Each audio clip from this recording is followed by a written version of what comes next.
I am going to make mushroom risotto. Now you've seen this probably a million times before and maybe made it yourself, but not in a TM7. So we're going to go through, the ingredients are here. So the ingredients stay the same, the method is going to be different. But I just want to show you the ingredients first, and then we'll come over here. That's what I said. All right, mushroom risotto. So let's go. Nice big screen here. Okay, so this is the recipe for the TM7. So I just want to show you the full screen first. First of all, you'll notice that the ingredients are down here, just like they were before. Up the top here, there are a list of things. So you can go straight to ingredients, straight to preparation, straight to tips, and there is more. Let's go back though, and you can also scroll. So scrolling down, we will see that this is for the TM7. Things that that are useful to have as well. Your ingredient list is here. You've got your preparation steps are also there. You have tips, and there's a few more things now you can actually put in your notes. So right here, while you're thinking about it, you can press this little pencil icon, write whatever notes you want in there, and save it. And these notes are for you and you alone. No one else sees them. Scrolling down, you've got, these are your hashtags. So this recipe is under these labels in Cookie Do. So you can find them so under vegetarian, nut-free, Italian, autumn, winter, everyday, and video. You can also find them in these collections. So these are your little recipe ebooks, if you like. It has the nutrition label there. And say if you're making this and you want to add something to it, if you like this recipe, maybe you'd like to make these things as well. And that's it. So we're going to go back to overview and start the recipe. So click start now for the Thermomix. Now you'll notice on the screen now that there is a bowl and it says 0 and there's no lid on it. But move back a bit so you can see. Once you put the lid on, you will see that now on the screen the lid is on, and it's telling us to take the lid off because we want to put Parmesan cheese in. So I'm going to take that back off.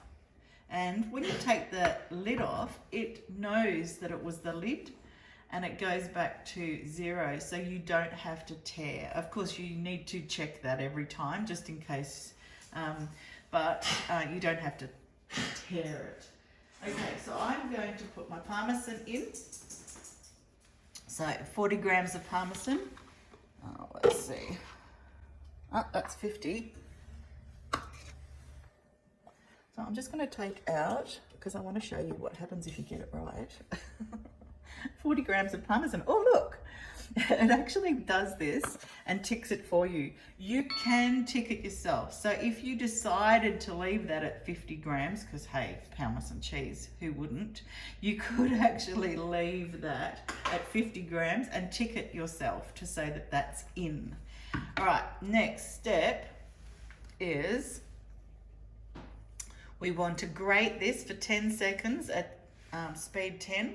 So I'm popping the lid on now, just pushing it down, and you can see now that this has actually gone to the lid. It's noticing that the lid is there, and all we have to do is push this. Now this is going to be loud. I'm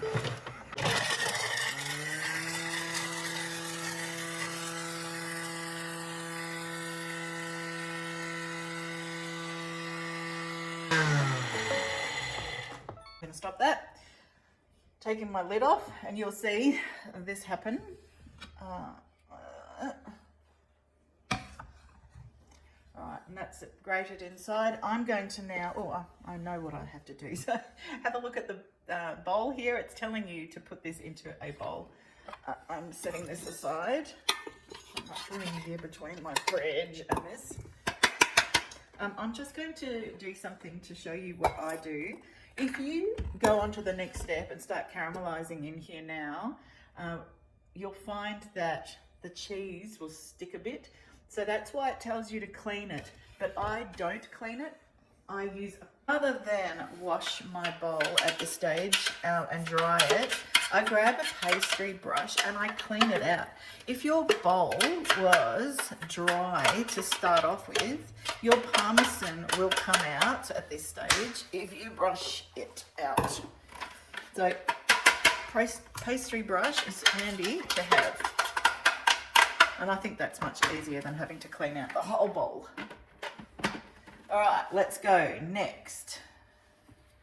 So this is where it's saying clean and dry the mixing bowl. Well, let's pretend we've done that. Now, echallots. So you need 30 grams of those. I am going to flick those in. All right, so instead, I don't have 28 grams, so I'm going to tick that and say I've done it.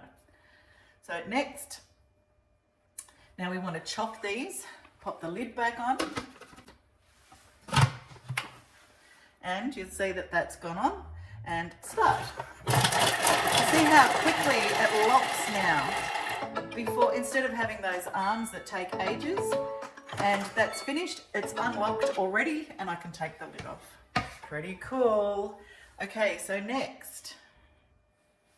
All right, it's telling me to scrape down the sides. So with the new spatula, all you need to do is scrape around, and everything falls down to the bottom. Okay. All right, so next, it's telling me to put 40 grams of cold butter and 40 grams of olive oil. So this and this. So 40 grams of butter.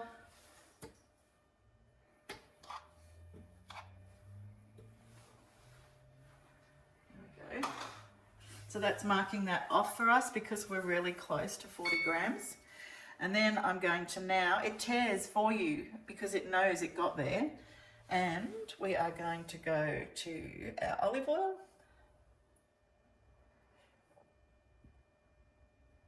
Come on. 1 gram short. 40 grams. There you go. All right. So as I said, we could have actually ticked this if we wanted to, but letting it do that for you, it's pretty cool. All right, now we're going to cook for 3 minutes, 120 degrees, and it's going to go speed 1, which is, you know, just like it used to be. It's set for you. All you need to do is press the start button. Now, we'll just leave this go for a little minute. We'll come back and I'll show you how it is cooking through the top. I want to show you how you can take the lid off and what happens when you do that. So you can see down here there's a little lock on the screen, if you can see that. It is actually unlocked at the moment. So that means we can take the lid off. It's at speed 1, and at speed 1 we're allowed to take the lid off, and I'll show you what happens when you do that. You take the lid off and it immediately stops cooking, and you can check, stir, throw more things in, and then put the lid back on. So clever, it starts all back up again. So lid's not locked, so you can take it off. It will pause. As soon as you put the lid back on, it recognizes the lid is there and it starts the program going again. So 4, 3, 2, 1. Next, that shuts it up as well. So it's telling us, take the lid off. Oh, just watch the drips. And then we're going to add 320 grams of risotto rice.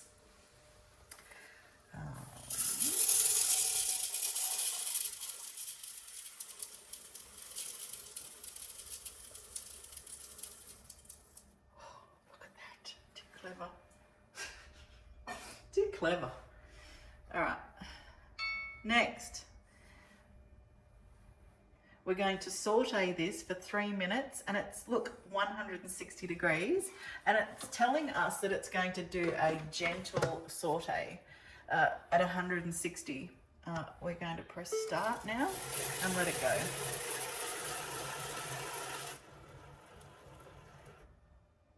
So it started mixing and then it stopped. So quiet. It's so quiet, it's cooking now. You can see the timer going down. So it's got to be cooking. We've just noticed, because this is the first time I've done this particular recipe, before, when you set your Thermomix for 3 minutes at 160 degrees, it would just continuously stir.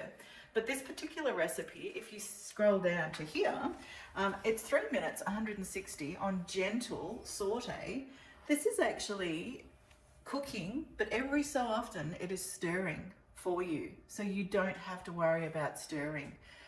Before, that would have been constantly moving. So this is actually better for us because it's not constantly stirring. Now, there it goes. So can you hear that now? And then it stops. So cooking the whole time, stirring every so often. Okay, let's go next. All right, so now we're going to add some dry white wine. Take the lid off and it's tearing for you automatically. Now, I think I might have more than 60 grams of wine here. We'll see. Or maybe not enough. So I'm going to go 55 grams. Evaporation overnight in the fridge. So I'm going to tick this and say, look, I've done it. Next, 2 minutes, 160, gentle again. So this will do the same thing, I'm guessing. It will cook and stir occasionally. So starting off stirring to make sure that that rice is all stirred in. Now it's cooking, it's stopped stirring because you can't hear anything at all. And it will continue on for 2 minutes and we'll come back. So we've sauteed our wine. Next, now we have to scrape, and we've got to scrape the bottom of the bowl as well. I'm going to get in here and just do that. Make sure that there's nothing stuck to the bottom of the bowl. Just good.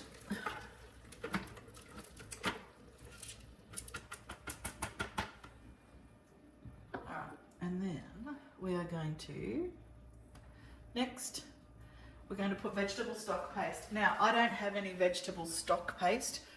I've got chicken stock paste, but I'm going to leave this as vegetarian, but I have my vegetable stock powder. You can find that on my website. I tend to use that for vegetarians or vegans, so that's gone in. Now we're going to tick that to say we've done it, and I'm putting in the mushrooms. This will be shy of 250, I believe, but we'll just tick it to say that that's close enough.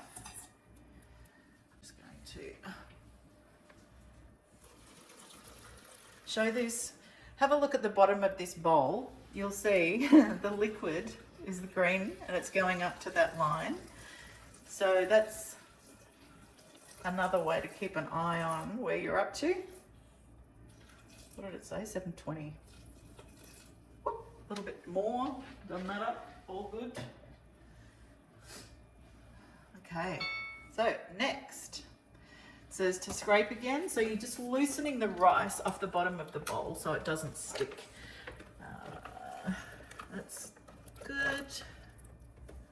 Now you know when you're got your spatula, don't bang it really hard on this edge of your bowl. Bang it in here, because if you start banging it here, you can put dents in this. It would be hard to do, but hey. Oh, husbands could do that. Husbands could do it. So you don't want dents in the top so that it doesn't seal properly. So now we're going to cook 100 degrees, 1.5 reverse speed. Oh yeah, it's telling me to put the lid on. Okay, and then we're going to go start. And we'll come back in 13 minutes. A few seconds left. I just want to show you that you can scroll here. And you can scroll to see the next steps while it's still cooking. So now it's telling me that we're up to this next step. So to go back to the current step is you just click that little mark there. Okay, so now we need to transfer this out into a thermal mixing bowl. And this just looks exactly like it used to. This will need to sit in the thermal bowl for a little while. Let me bring it over, because we have to let the rice absorb the liquid. So I'm going to pour this in here. This is actually my TM31 bowl, but look, it's still right size, thank goodness. I've got to get used to just scraping round instead of doing that weird movement we used to have to do. So now we just scrape that out.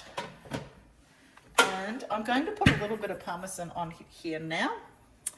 And then I'm going to put the lid on, and that's it. So we leave that for a few minutes for the rice to absorb, and it will be beautiful. To thicken, and that's finished. Now I'm actually going to go and clean my bowl. I put a litre of water in.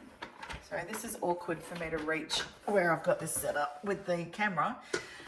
Putting the lid on. I'm going home, pre-clean, because this is the way I've chosen to set mine up, which I will talk to you about when you get your Thermomix. And I'm going to actually go to browning. It's not browned, but I'm going to clean it good and proper and give it 14 minutes cleaning. Lid's locked, can't take the lid off now because in a minute it'll be going at a speed. So it's cold right now. It's got a green light here, and it will change color as we go. And that's it. Done and dusted dinner.